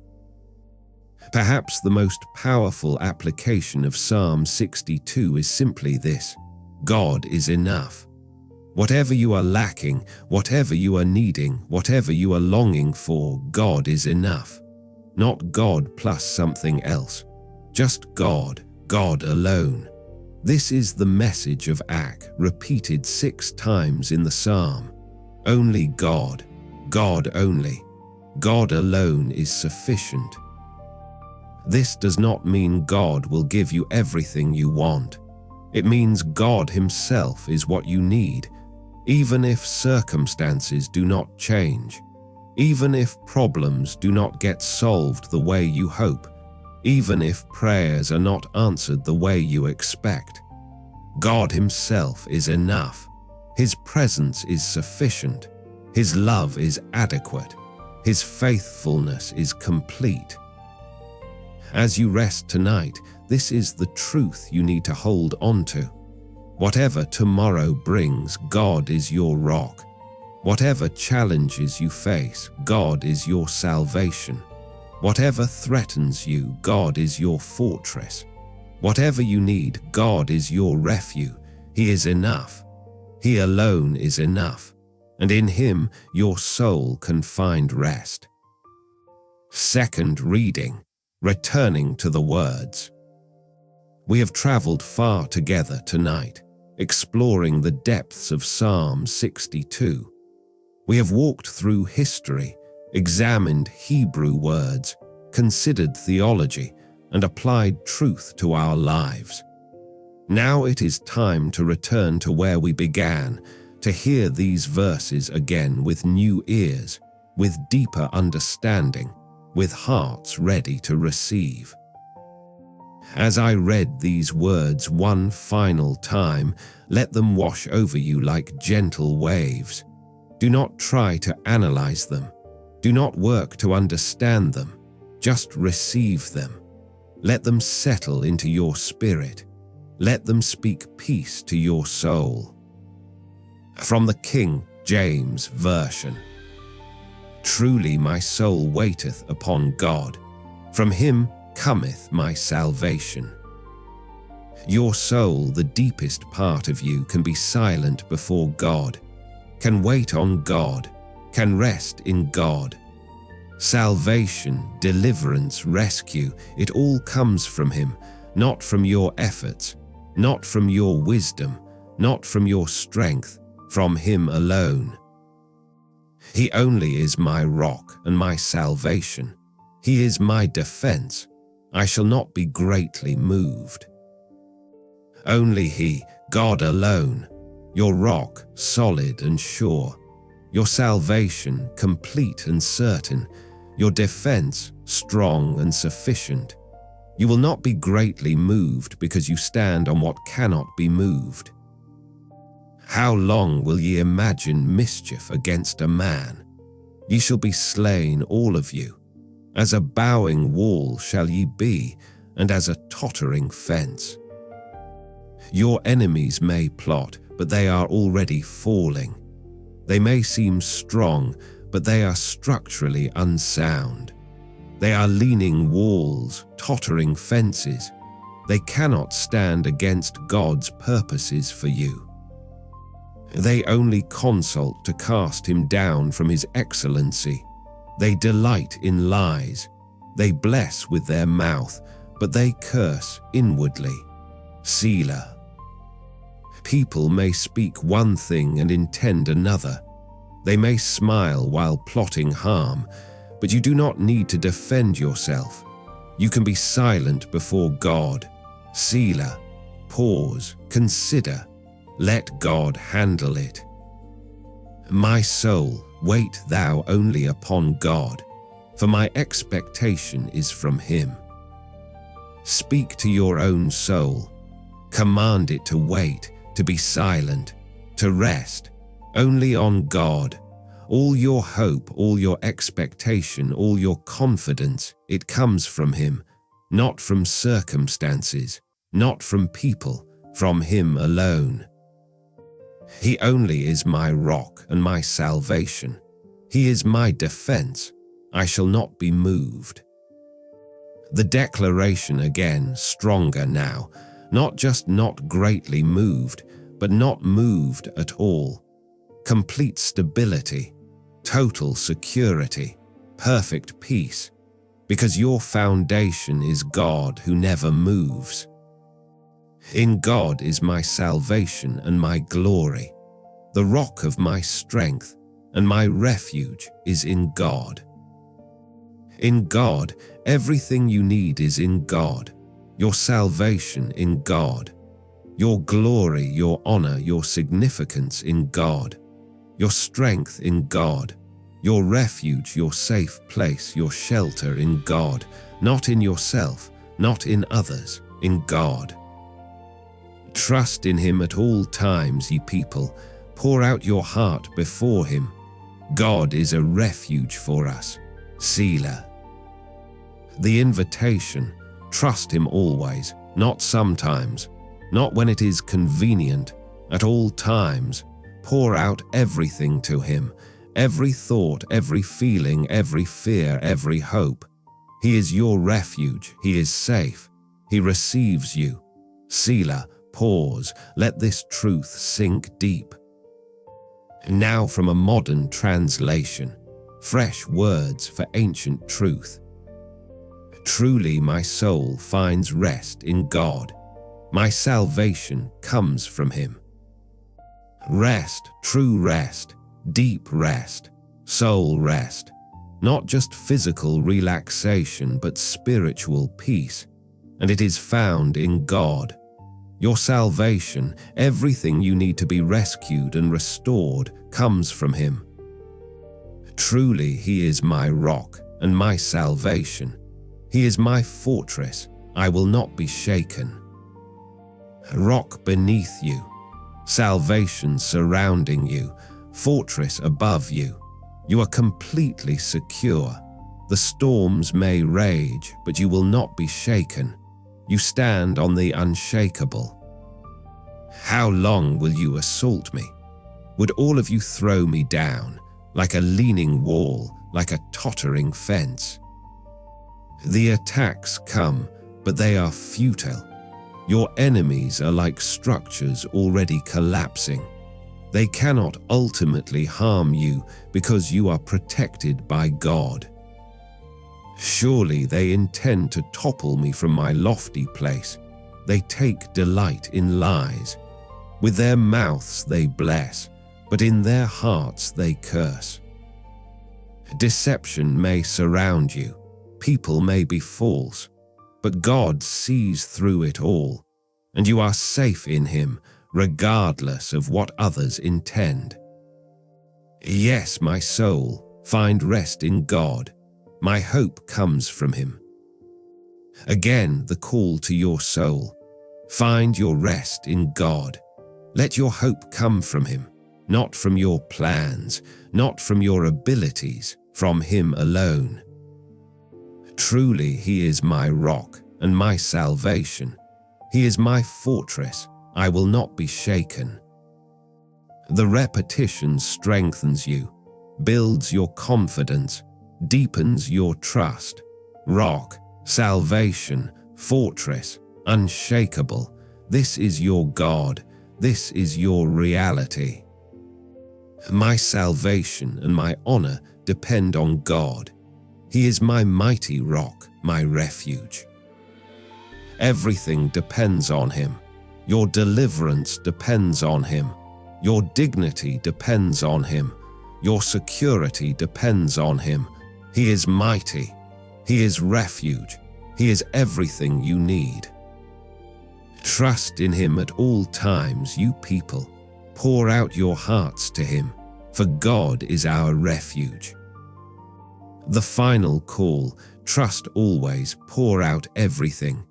God is refuge, not sometimes, not conditionally, always, completely, forever.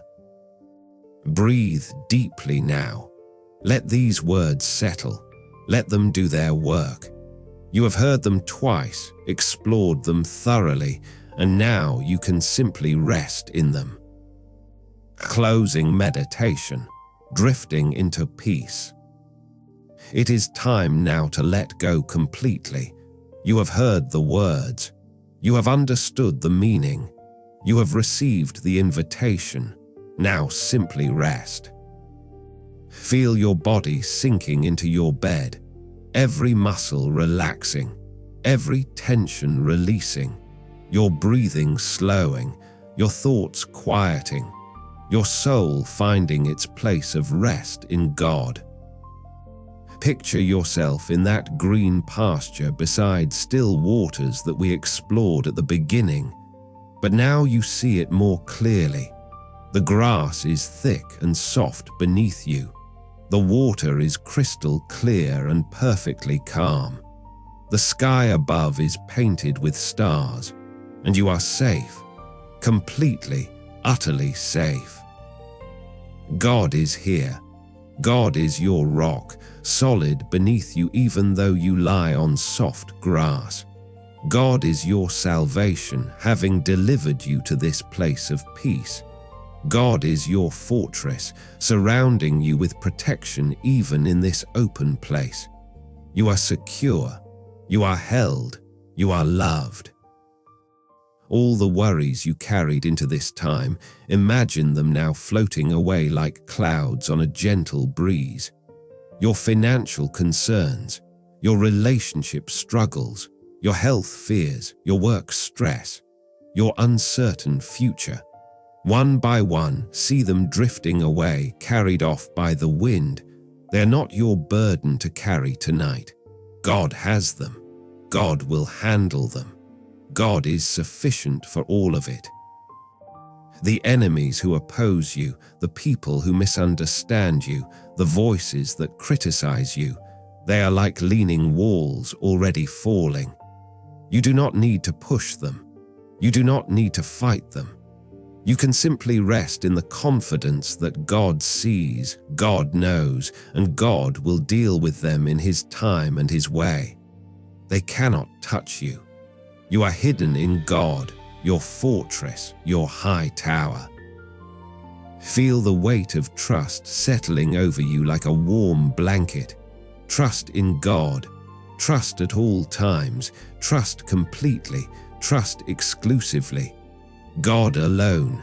Only God, not God plus your efforts, not God plus your wisdom. Just God. God is enough. God is more than enough.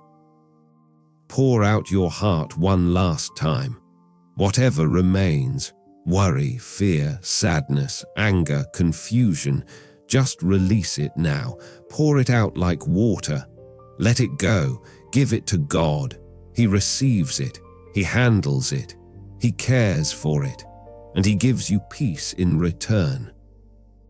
Your soul is silent now before God. Dumiyah. Not the silence of emptiness, but the silence of trust. Not the silence of having nothing to say, but the silence of knowing everything has been said, everything has been heard, Everything is in capable hands. Rest in this silence. Soak in this peace.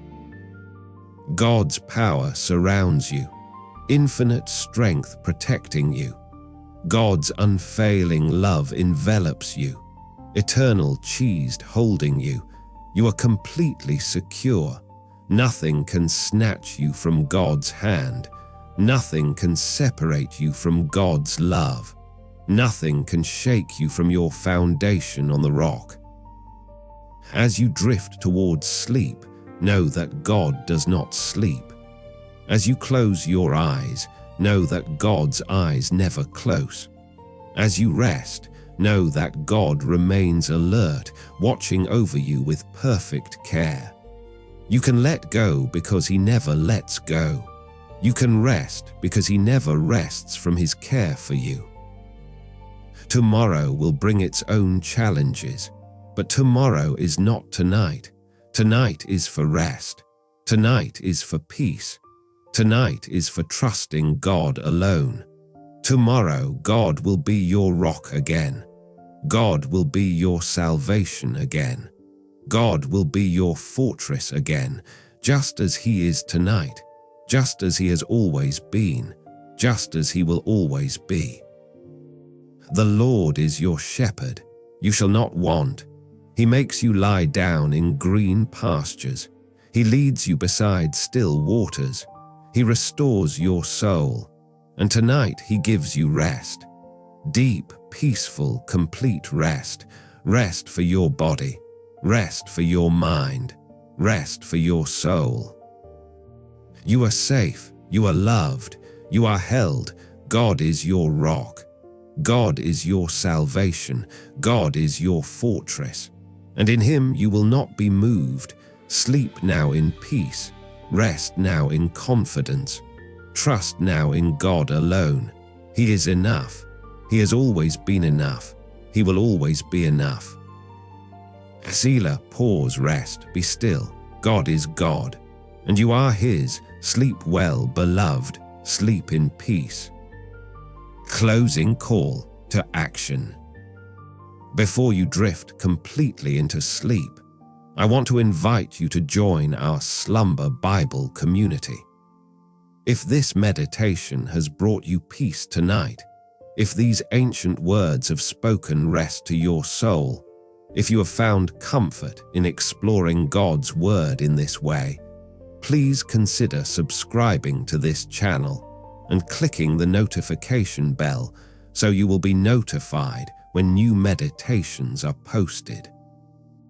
We release new deep dive Bible verse meditations regularly, exploring different passages of Scripture in this same contemplative, restful style.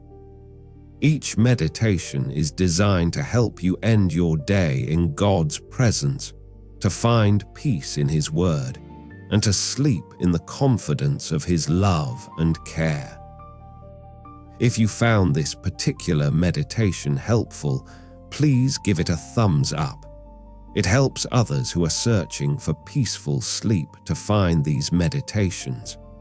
And if you have a favorite Bible verse or passage you would like us to explore in a future meditation, please leave a comment below.